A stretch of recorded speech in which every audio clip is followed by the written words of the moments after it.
Class 7 हम प्रांजल का पाठ 7 पढ़ेंगे। एल्बम।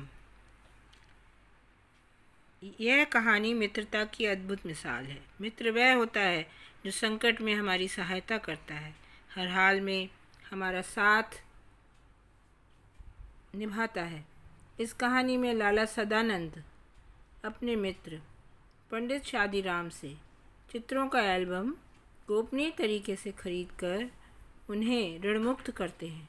आइए पढ़कर जानें कि सच्चाई पता लगने पर पंडित शादीराम की श्रद्धा लाला सदानंद के प्रति और अधिक कैसे बढ़ गई।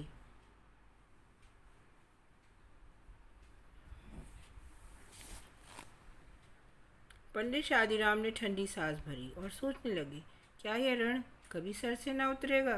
ऋण माने जो किसी से लिया हुआ पैसा होता है, उसको वापस करना होता है, लोन। वे निर्धन थे परंतु दिल के बुरे न थे। वे चाहते थे कि चाहे जिस प्रकार भी हो अपने यजमान लाला सदानंद का रुपया अदा कर दें। मतलब पंडित शादीराम पंडित थे और उनके यजमान थे जो उनका नाम था लाला सदानंद। लाला सदानंद एक धनी व्यक्ति थे और पंडित शादीराम जो थे वो निर्धन थे। कभी रुपया लिया था जो चुका नहीं पा रहे थे, अदा नहीं कर पा रहे थे। उनके लिए एक एक पैसा मोहर के बराबर था। मोहर होती है ना, सोने का सिक्का। अपना पेट काट कर बचाते थे, परंतु जब 4 पैसे इकट्ठे हो जाते तो कोई ऐसा खर्च निकल आता कि सारा रुपया उड़ जाता। शादीराम के हृदय पर बर्छियाँ चल जाती थीं। उनका वही हाल होता था जो उस डूबते हुए मनुष्य का होता है, जो हाथ पांव मारकर किनारे पहुँचे और किनारा ही टूट जाए, यानी वो फिर डूब जाए। उस समय उसकी दशा ऐसी करुणाजनक, कैसी हृदय विदारक होती है। हृदय विदारक मतलब हृदय को दुखी करने वाली। वह प्रारब्ध को गालियाँ देने लगता है। प्रारब्ध माने अपनी नियति, भाग्य को। यही दशा शादीराम की थी। इसी प्रकार कई वर्ष बीत गए। शादीराम ने पैसा बचाकर 80 रुपये जोड़ लिए। उन्हें लाला सदानंद के 500 रुपये देने थे। इस 80 रुपये की रकम से ऋण उतारने का समय निकट आता प्रतीत हुआ, परंतु आशा धोखा दे गई। एकाएक उनका छोटा लड़का बीमार हुआ और लगातार 4 महीने तक बीमार रहा। पैसा करके बचाए हुए रुपए दवा दारू में उड़ गए। पंडित शादीराम ने सिर पकड़ लिया। अब चारों ओर फिर अंधकार था। उसमें प्रकाश की हल्की सी किरण भी दिखाई न देती थी। उन्होंने ठंडी सांस भरी और सोचने लगे, क्या यह ऋण कभी सर से न उतरेगा। लाला सदानंद अपने पुरोहित की विवशता को जानते थे। विवशता मीन्स उनकी असहायता को, और यह न चाहते थे कि वह रुपये देने का प्रयत्न करें। उन्हें इस रकम की रत्ती भर भी परवाह न थी। उन्होंने इसके लिए कभी तकादा तक नहीं किया। तकादा माने क्लेम करना कि वापस दो मेरा पैसा। न कभी शादीराम ने इस विषय में कोई बात छेड़ी। इस बात से वे इतना डरते थे मानो पैसे स्वयं उन्हीं को देने हों। तो जो लाला सदानंद थे वो कभी इस बात का जिक्र तक नहीं करते थे, मानो पैसे उनको नहीं, उनको लेने नहीं है, उनको देने हों। इतने सज्जन थे वो। परंतु शादीराम के हृदय में शांति न थी। प्रायः सोचा करते थे कि ये कैसे भले मानस हैं जो अपनी रकम के बारे में मुझसे बात तक नहीं करते। खैर, ये कुछ नहीं करते तो ठीक है, परंतु इसका तात्पर्य यह थोड़े ही है कि मैं निश्चिंत हो जाऊं। तात्पर्य मतलब यह तो नहीं है कि मैं निश्चिंत हो जाऊं कि मुझे देना ही नहीं है इनका। उन्हें लाला सदानंद के सामने सर उठाने का साहस न था। उस ऋण के बोझ ने नीचे झुका दिया था। यदि लाला सदानंद ऐसी सज्जनता न दिखलाते और शादीराम को बार बार तगादा करके तंग करते तो उन्हें इतना मानसिक कष्ट न होता। हम अत्याचार का सामना सर उठाकर कर सकते हैं, परंतु भलमनसी के सामने आंखें नहीं उठती। एक दिन लाला सदानंद किसी काम से पंडित शादीराम के घर गए और उनकी अलमारी में कई 100 बंगला, हिंदी, अंग्रेज़ी आदि भाषाओं की मासिक पत्रिकाएं देखकर बोले, यह क्या है। पंडित शादीराम ने पैर के अंगूठे से ज़मीन को रेतते हुए उत्तर दिया, पुरानी पत्रिकाएं हैं। बड़े भाई को पढ़ने का बड़ा चाव था, ये प्रायः मंगाते रहते थे। जब जीवित थे तो किसी को हाथ न लगाने देते थे। अब इन्हें कीड़े खा रहे हैं, रद्दी में क्यों नहीं बेच देते? इनमें चित्र हैं। जब कभी बच्चे रोने लगते हैं तो एक आध निकाल कर दे देता हूँ, इससे उनके आंसू थम जाते हैं। लाला सदानंद ने आगे बढ़कर कहा, 2-4 पर्चे दिखाओ तो। पंडित शादीराम ने कुछ पर्चे दिखाए। हर एक पर्चे में कई कई सुंदर और रंगीन चित्र थे। लाला सदानंद कुछ देर उलट पलट कर देखते रहे। सहसा उनके हृदय में एक विचित्र विचार उठा। चौंक कर बोले, पंडित जी, ये तो चित्रकला सौंदर्य के अति उत्तम नमूने हैं, यानी नमूने हैं, ये एक तरह का स्पेसिमेंस हैं। अगर किसी शौकीन को पसंद आ जाए तो 1000-2000 रुपये कमा लो। शौकीन मतलब जो शौक़ रखता है चित्रों का। पंडित शादीराम ने एक ठंडी सांस लेकर कहा, ऐसे भाग्य होते तो यूँ धक्के ना खाता फिरता। लाला सदानंद बोले, एक काम करो, आज बैठकर इन पत्रिकाओं में जितनी अच्छी अच्छी तस्वीरें हैं सबको छांट कर अलग कर लो। जब ये कर चुको तो मुझे बता देना। आप क्या करेंगे? मैं इनका एल्बम बनाऊंगा और तुम्हारी ओर से विज्ञापन दे दूंगा। संभव है यह विज्ञापन किसी शौकीन के हाथ पड़ जाए और तुम 4 पैसे कमा लो।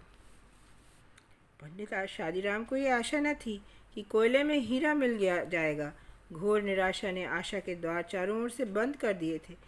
वह उन हतभाग्य मनुष्यों में से थे जो संसार में असफल और केवल असफल रहने के लिए उत्पन्न हैं। हतभाग्य माने कम भाग्य वाले। सोने को हाथ लगाते थे तो वह मिट्टी हो जाता था। उनकी ऐसी धारणा ही नहीं, पक्का विश्वास था कि यह प्रयत्न कभी सफल न होगा। परंतु लाला सदानंद के आग्रह से दिन भर बैठकर तस्वीरें छांटने लगे। छांटते रहे। न मन में लगन थी, न हृदय में चाव, परंतु लाला सदानंद की बात को टाल न सके। शाम को देखा, एक से एक बढ़िया 200 चित्र हैं। उस समय वह उन्हें देखकर स्वयं उछल पड़े। उनके मुख पर आनंद की आभा नृत्य करने लगी। आभा माने जो एक खुशी होती है, एक रोशनी होती है। जैसे फेल हो जाने का विश्वास करके अपने प्रारंभ पर रो चुके विद्यार्थी को पास हो जाने का तार मिल गया हो।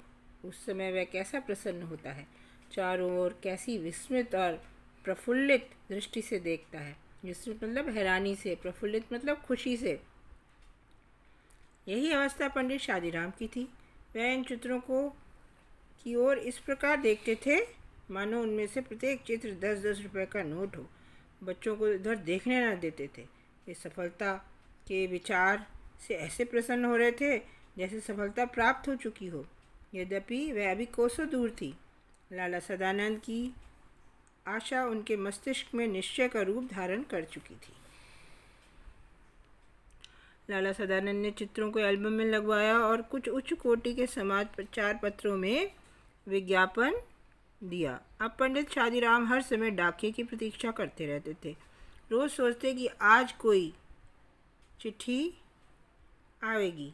दिन बीत जाता और कोई उत्तर न आता था। रात को आशा सड़क की धूल की तरह बैठ जाती थी। परंतु दूसरे दिन लाला सदानंद की बातों से टूटी हुई आशा फिर बन जाती थी। जिस प्रकार गाड़ियाँ चलने से पहले दिन की बैठी हुई धूल हवा में उड़ने लगती है।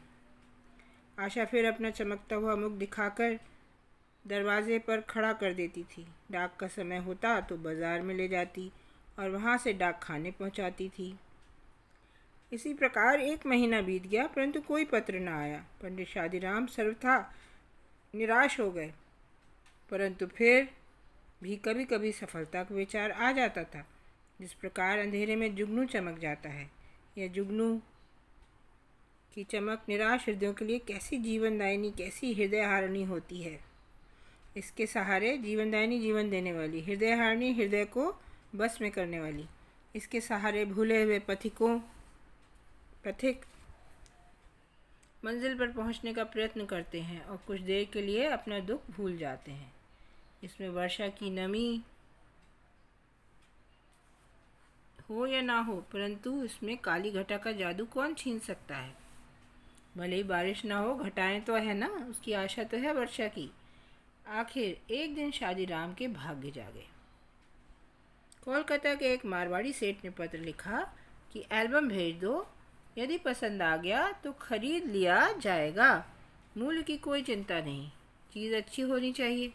यह पत्र उस करवट के समान था जो सोया हुआ मनुष्य जागने से पहले बदलता है और उसके पश्चात उठकर बिस्तरे पर बैठ जाता है।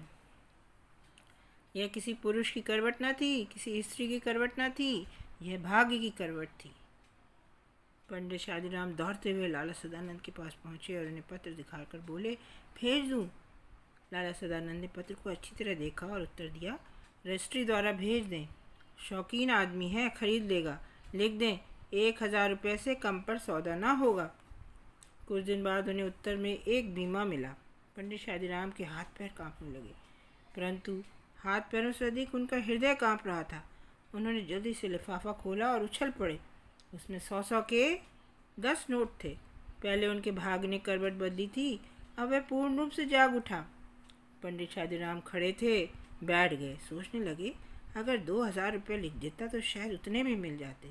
इस विचार ने उनकी सारी प्रसन्नता किरकिरी कर दी, मतलब ख़त्म कर दी।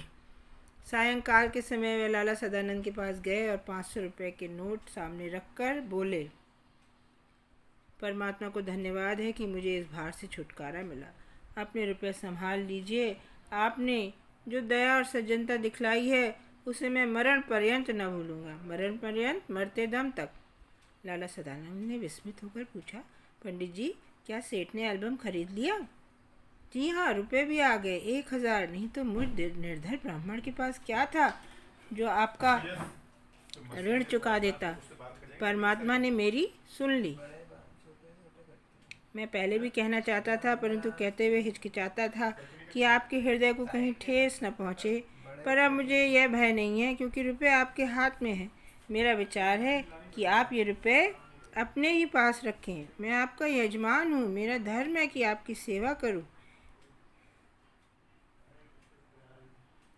पंडित जी की आंखों में आंसू आ गए। दुपट्टे से पोंछते हुए बोले, आप जैसे सज्जन संसार में बहुत थोड़े हैं।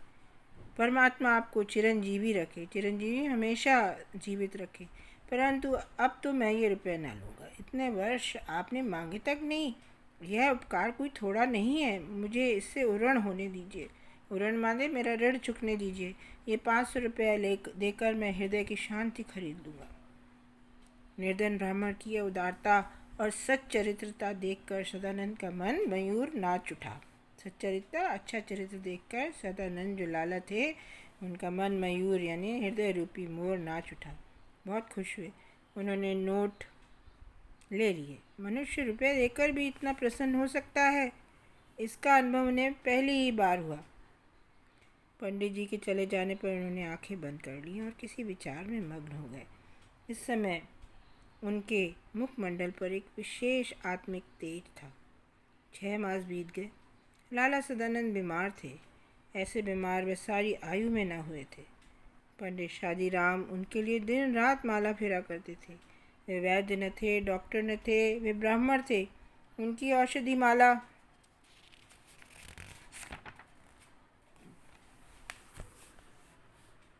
फेरना ही था। कि औषधि माला फेरना ही था, मतलब यही वो उनकी दवा थी जो वो दे सकते थे। और एक काम वे अपनी आत्मा की पूरी शक्ति, अपने मन की पूरी श्रद्धा से करते थे। उन्हें औषधि की अपेक्षा आशीर्वाद और प्रार्थना पर अधिक भरोसा था।